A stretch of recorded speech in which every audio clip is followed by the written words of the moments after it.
जय श्री कृष्णा।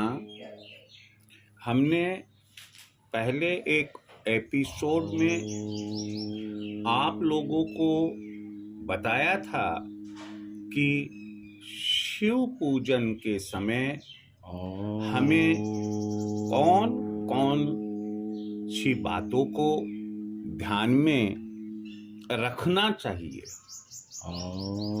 मुझे उम्मीद है कि यदि वो एपिसोड आपने देखा है तो निश्चित रूप से आपने उन्हें सुना होगा। आज मैं उसी के क्रम में कुछ विशेष बिंदु, कुछ विशेष बातें शिव पूजन के संबंध में और बताने जा रहा हूं। आपसे यही कहूंगा, यदि आप मेरा यह एपिसोड सुन रहे हैं तो आप इसे पूरा सुनिए। आज के इस एपिसोड में सबसे पहली बात मैं ये बताने जा रहा हूं कि जो बील पत्र आप भगवान शिव को चढ़ाते हैं, आपको बील पत्र चढ़ाने के पहले दो चीजें देखनी चाहिए। ये दो चीजें क्या है? पहली चीज यह है कि बील पत्र पर कोई चक्र बना हुआ तो नहीं है। वापस सुनिए। पहली बात जो ध्यान रखने की है कि बील पत्र पर कोई चक्र तो नहीं बना हुआ है। और दूसरी बात है कि बील पत्र वज्र युक्त नहीं होना चाहिए। अब हुआ ये कि अपने दिमाग में ये दोनों बातें घूम गई। क्या घूम गई? कि बील पत्र पर चक्र कैसे मालूम करे और बील पत्र वज्र युक्त है ये कैसे मालूम करे। तो पहला जो प्रश्न है आपका, जो आपके मस्तिष्क में आया है कि चक्र की जानकारी कैसे होगी। ध्यान रखिए, वनस्पति पर भी कीड़े लगते हैं। यदि बील वृक्ष पर कोई भी कीड़ा हानिकारक लगा हुआ है तो वह बील वृक्ष के पत्तों पर सफेद सफेद चिन्ह बना देता है। बील पत्र पर किसी कीड़े के द्वारा सफेद सफेद रंग में यदि चिन्ह बने हुए हैं, इन चिन्हों को ही हम चक्र कहते हैं। तो आपका फर्ज बनता है, कर्तव्य बनता है कि यदि ऐसा बील पत्र है जिस पर कीड़े ने सफेद सफेद लाइन जैसे चिन्ह बना रखे हैं, आप ऐसे बील पत्रों को शिवलिंग पर कदापि नहीं चढ़ाए। ये चक्र युक्त बील पत्र माने जाते हैं। दूसरा जो आपका संदेह है वह है कि बील पत्र वज्र युक्त कैसे होगा।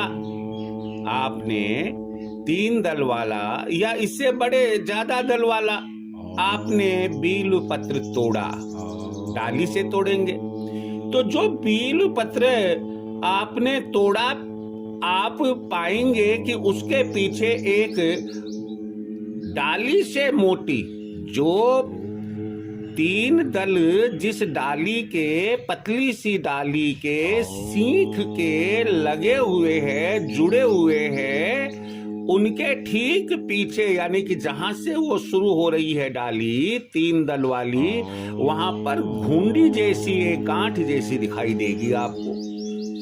अगर वो गांठ जैसी है तो उसे वज्र कहते हैं। क्या कहते हैं उसे? वज्र कहते हैं। और वज्र युक्त यदि आप बील पत्र लेते हैं, तोड़ते हैं या रखा हुआ है वहां पर, तो आपका कर्तव्य बनता है कि पीछे का वह भाग जो वज्र युक्त लग रहा है, वज्र जैसा लग रहा है, आप थोड़ा सा वहां से तोड़ दे और उसके बाद ही भगवान शिव को यानी कि शिवलिंग पर वह त्रिदल बील पत्र चढ़ाए। इस प्रकार से मैंने आपको अभी चक्र और वज्र वाले बील पत्र की जानकारी दी। अब अगली बात क्या ध्यान रखनी है? हम ये पाते हैं कि जब शिव मंदिर में जाते हैं तो लोग बाग शिव की पूजा करते समय करताल यानी कि तालियां बजाते हैं। हमेशा ध्यान रखिएगा, शिव की पूजा करते समय शिव पूजा में करताल करना यानी कि तालियां बजाना यह उचित नहीं माना गया है। यह वेद है। कहने का मतलब यह होता है कि शिव पूजन के अंदर हमें करताल नहीं करनी चाहिए। अगला जो आज का विशेष बिंदु है वह यह है कि यदि आप 3 दल वाला जो बील पत्र है, 3 दल से 11 दल तक ऐसी मान्यता है कि बील पत्र मिलते हैं, तो 3 दल वाला जो बील पत्र लिया और आपको ऐसा लगा कि कोई एक पत्ता टूट गया है, तो आप खंडित जो बील पत्र है वह भी शिवलिंग पर ना चढ़ाए। ये तो थी जो आज के इस एपिसोड से संबंधित विशेष बिंदु जो पिछले एपिसोड में आप लोगों को इसकी जानकारी नहीं दी गई थी। आज हमने आपको यह जानकारी दी। इसके अलावा जो सामान्य जानकारी मैंने आपको पहले दी थी उसमें कुछ मैं रिपीट कर रहा हूं। पहली है, शिवजी के मंदिर में केवल अर्ध परिक्रमा ही लगाई जाती है, जो कि पूरब मुखी होकर शुरू होती है, पश्चिम मुखी तक आप जाते हैं और पुनः वापस पूरब मुखी पर ही उसी मार्ग से लौटकर आ जाते हैं, अर्ध परिक्रमा लगाते हैं। दूसरी बात, जिधर शिवलिंग पर चढ़ाया हुआ जल नाली के थ्रू जो बनी हुई वहां पर है, बहता है, आप चाहे स्त्री हो या पुरुष हो, किसी भी हाल में उसे लांघेंगे नहीं, यानी कि उसके ऊपर से आप इधर उधर नहीं जाएंगे, बड़ा पाप लगता है। और अंतिम बात मैं आपको फिर बताने जा रहा हूं, जो 3 दल वाले या 3 दल से 11 दल वाले जो बील पत्र आप चढ़ाते हैं, आप उनका जो चिकना पृष्ठ है, चिकना भाग है, वह शिवलिंग की तरफ रखे और इस तरह से चढ़ाए बील पत्र को कि उनका नोक जो है वह उत्तर दिशा की तरफ पत्तों की रहे।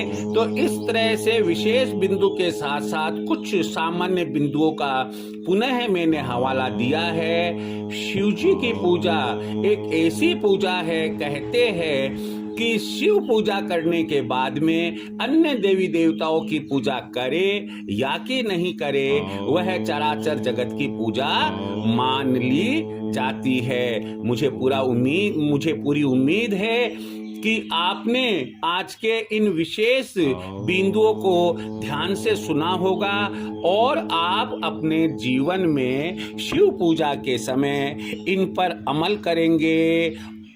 ओम नमः शिवाय। जय श्री कृष्णा।